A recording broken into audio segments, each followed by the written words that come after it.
setelah 3 bulan ini ada perubahan nggak? Wah, alhamdulillah ada.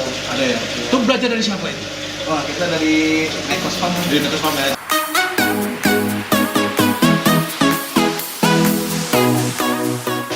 Dengan Om siapa ini? Om Rehan. Om Rehan ya? Oke, hari ini saya pengen nanya nih Om Rehan. Siap. Udah berapa lama sih mainkan diskus ini? Baru pemula Om. Pemula? Iya. Mulai awal mulai? Iya, dari tahun kemarin, akhir tahun. Mulai tahun baik kurang lebih 3 bulanan lah ya. 3-4 bulan. Ada kesulitan nggak sih mainkan diskus? Sulitannya sulit Om. Sulitnya di mana? Ya, kita nggak tahu nih. Pertama nih garis pakannya. Pemberian pakan dan pakan sama berlebihan biasanya ya? Iya, sama kebersihannya Om. Kualitas air berarti ya? Kebersihan. Pakan juga. Pakan juga ya? Oh, jadi biasa pakai pakan hidup, pakan beku? Pakan beku. Pakan beku ya? Pakan beku juga hidup juga ada. Cuman ada tingkat kebersihannya yang salah. Wah, nanti memang kesulitannya ketemu di pakan ini ya, pakan dan kualitas air ya. Betul. Kemudian setelah 3 bulan ini ada perubahan ya? Wah, alhamdulillah ada. Ada ya? Itu belajar dari siapa itu? Wah, kita dari Nekos Farm. Dari Nekos Farm ya, dari Om Yayang ya? Om Yayang sama Om Haji.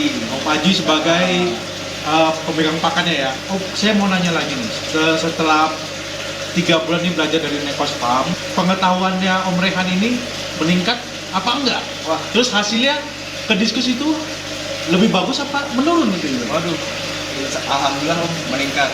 Udah bisa nge-breed sekarang ya? Iya, dari kita pengelolaan breeding, apalagi perawatan ya, kan banyak yang sakit, ada, wah udah banyak yang lewat Om. Sekarang udah aman, udah gak ada yang sakit.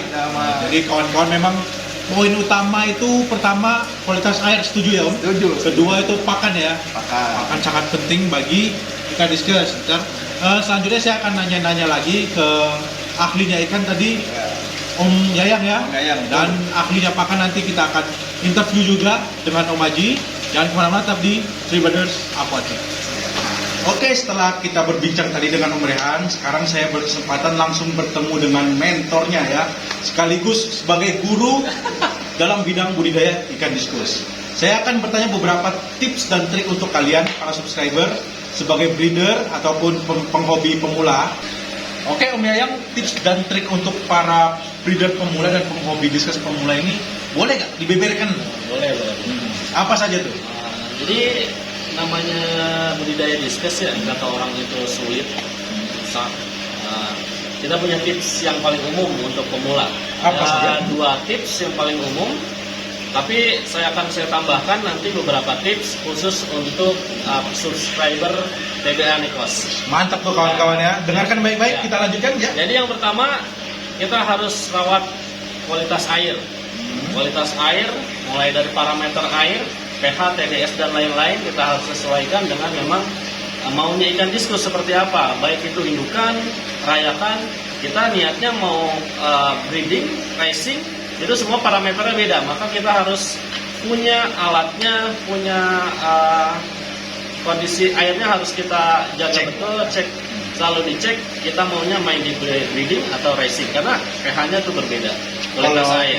Untuk breeding sendiri pH yang direkomendasikan? Ya, pH yang direkomendasikan di sini kita pakai yang daya tetasnya kita bisa sampai 90 sampai 95%.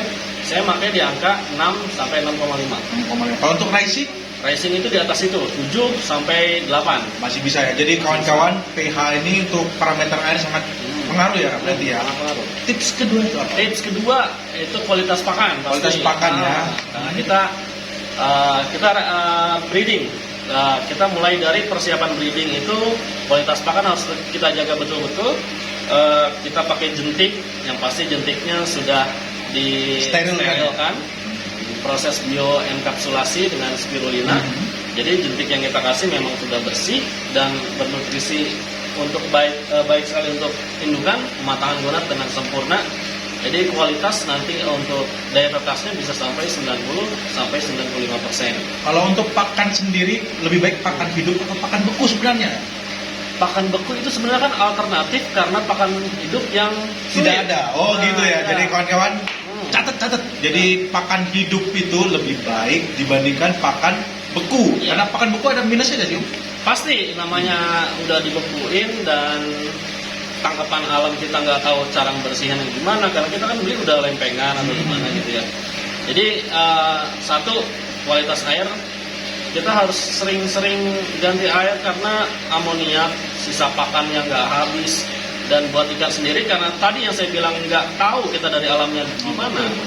Kadang saya pakai cacing beku tuh ada lumpur-lumpurnya Ya, juga itu benar ya. ada lumpur, ada cacing, ada yang segala macam, ada banyak pasirnya kadang kalau kita belinya emang yang kurang lagi dapat kurang bagus seperti itu. Jadi saya Direkomendasikan tetap pakan hidup, pakan alami. Ya kalau bisa kita kultur sendiri. Atau tahu sumber kulturnya dari mana Iya, gitu ya. Tahu sumbernya dari mana. Tips selanjutnya Nah ini khusus untuk subscriber TBA Nekos. kami ya ini ya. Khusus nih. Ya, khusus.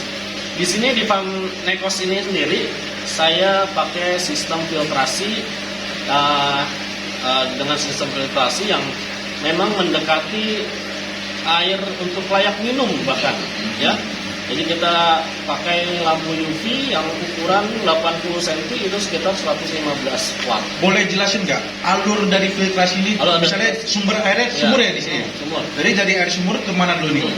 Dari air sumur kita masuk ke tabung filter, di situ ada isinya green sand, manganis green sand itu untuk menyaring zat-zat besi. Walaupun kandungan di sini besi di sini terbilang rendah, tapi kita jaga-jaga aja. Jaga ya. Jaga-jaga. Preventif ya teman-teman. Ya itu. Terus nanti masuk lagi ke tabung tong filter. Nah itu isinya ada karang jahe. Kita pakai jaring nelayan. Terus ada batu zeolit juga. Nah terus atasnya kapas dakron biasa supaya kita nanti kalau bersih-bersih di atasnya aja. Nah itu masuk ke kolam penampungan. Kolam penampungan ini kita aerasi sendiri dengan aerator HP20 khusus untuk itu. Jadi di dalam dasar kolam itu kita pakai Calpnes 1 galon ya, rumah bakteri Calpnes 1 galon. Nah itu di bawahnya juga ada busa filter biofoam, kita bikin yang besar. Jadi kolam kita emang kolam penampungan benar-benar steril dan benar-benar bersih gitu. Jadi bukan lagi kotoran yang kasar sampai kotoran debu-debu, kotoran yang halus pun keserap di biofoam itu.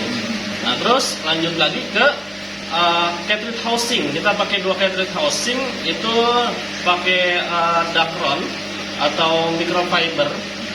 Itu ukurannya 10 mikron, 5 dan 10 mikron. Disaring di situ lagi dengan kualitas tadi air kolam kita memang sudah bersih, nanti kesaring lagi di filter housing itu, dan finishingnya kita lewatin tabung UV 115 watt. Jadi kalau bisa dibilang air kita bisa diminum langsung pun bisa. Jadi kawan-kawan, ini salah satu rahasia terbesar ya. Ini dibagikan khusus untuk kalian para subscriber TBA Nekos. Bagi kalian yang baru menonton ikut bergabung dengan kami, jangan lupa klik subscribe karena pasti akan banyak tips dan trik yang dibagikan lagi. Kita lanjut lagi ya. Tips selanjutnya apa lagi nih Om? Tips selanjutnya yang akan saya kupas khusus untuk subscriber. Khusus untuk kami lagi nih berarti ya. TBA Nekos. Saya pakai penghangat pengganti heater. Saya pakai lampu pijar. Lampu pijar yang bisa kita lihat di atas ini ya Om ya. Contohnya Ini bisa menggantikan heater berarti ya Om? heater. Karena kita sendiri ruangannya memang sudah cukup stabil ditambah dengan lampu pijar. Jadi penggunaan heater yang kita tahu wattnya sangat besar. Paling kecil itu wattnya 50 watt. 75 sampai 100 biasanya kan abri-abri itu menggunakan itu. Nah, kita pakai lampu pijar mulai dari 5 watt, 10 watt sampai 15 watt aja. Low watt berarti ya? Low watt. Dengan hasil uji coba kita, lampu pijar kita cek air suhu di sana bisa sampai angka 31 derajat stabil. Dan itu stabil. Ya. Baik kawan-kawan, bisa dicatat juga pengganti heater bisa menggunakan lampu pijar seperti ini, dan itu menghasilkan suhu yang stabil di habitat diskus dalam sini ya. Kemudian tips, ada lagi tips, satu lagi satu lagi nanti kalau lanjut di part selanjutnya. Oke, siap. Satu lagi kawan-kawan. Satu lagi water change. Itu pentingnya water change ya. Pergantian air. Yang direkomendasikan berapa kali sehari sebenarnya water change ini? kita pakainya pakan apa dulu? Oh gitu, tergantung Ya. pakan yang kita gunakan ya. Pakannya. Kalau kita pakai pakan alami seperti di sini, pakan alami, pakan hidup, kita 2 hari sekali pun bisa. Itu aman bagi ikan? Ya? Aman. Oh, sangat aman Ya. ya kawan-kawan ya. Karena dia nggak mati jadi bangkai, jadi amoniak. Karena di diskus itu lebih bahaya pakan yang nggak habis ketimbang kotorannya sendiri. Oh baik, itu salah satu Ya. yang harus wajib kita catat itu. Pakan yang tidak habis dimakan akan menghasilkan amoniak yang tinggi dan Ya. berbahaya bagi Ya. diskus ya. Ya. Tapi kalau pakan yang langsung habis dimakan itu tidak akan merusak air. Ya. Kayak kalau kita pakainya pakan yang bukan alami, misalkan sekali makan 15 menit, 30 menit habis, nggak habis sipon. Kalau kita hitungannya water change sipon itu setiap kali makan, berarti kalau pakannya bukan pakan alami, kita water change berarti sering dong. Setiap kasih pakan nggak habis, kita sedot, berarti kan termasuk water change. Nah kalau kita pakai pakan alami, pakannya itu hidup di air. Kayak misalnya kita kasih jentik, dia nggak habis, dia tetap hidup di atas. Kita pakai DM atau moina nggak hidup, dia tetap ada hidup di situ. Jadi pergantian airnya mungkin bisa 2 hari sekali, 3 hari sekali, sesuai kebutuhan kita. Kita mau targetnya di mana? Karena pergantian air sendiri mempengaruhi tumbuhnya burayak. Oh, burayak dan ikan ya. Jadi kawan-kawan untuk water change sendiri pasti banyak yang gagal di water change ini Ya. saya rasa ya. Ternyata kuncinya hanya ada di pakan. Jika kalian menggunakan pakan beku atau pakan yang mati, nah itu kalian harus lihat kalau ikan sudah tidak mau makan harus segera sipon ya Om. Ya. Untuk takaran sifonnya berapa banyak sih kalau begitu? Kalau kita sifon untuk pakannya aja, kita paling dari air paling atas itu kita turunin Misalnya 5 100% gitu. 5 cm atau biasanya 20%, 10%, 20%. Tuh, kalau 20% setiap kali kasih pakan, berarti kan kalau 3 kali kasih pakan sering.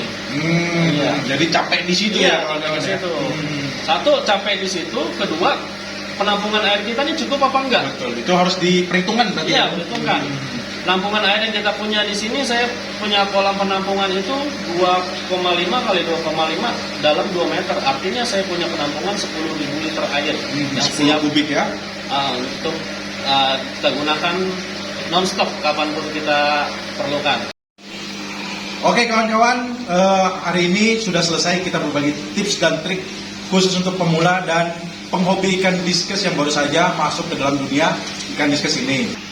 Kita akan bahas lagi selanjutnya di interview saya dengan ahli pakan kita, Om Haji. Di next video akan kita lakukan interview yang sama persis seperti ini. Dan tentang dunia diskus juga nanti akan kita kupas tuntas khusus untuk kalian para subscriber. Hari ini kita akan pamit dulu. Terima kasih banyak Om Yayang. Ya, siap. Sampai jumpa. Salam. Riverders Aquatic.